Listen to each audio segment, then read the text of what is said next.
Pak Soleh. Pak Soleh kenapa kipas-kipas Pak Soleh? Burungnya kena sambal. Wah. Burungnya kena sambal. Aduh. Lupa cuci tangan. Kami laporkan dari teras masjid. Juru kunci lupa cuci tangan. Akhirnya burungnya kepegang juga.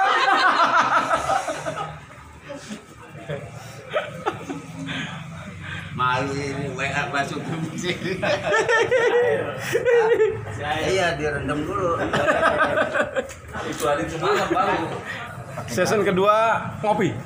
Nah. Ya. Benar. Gimana Pak Ustadz? Kalau kena sambal burungnya diapain Pak Ustadz? Digeberin.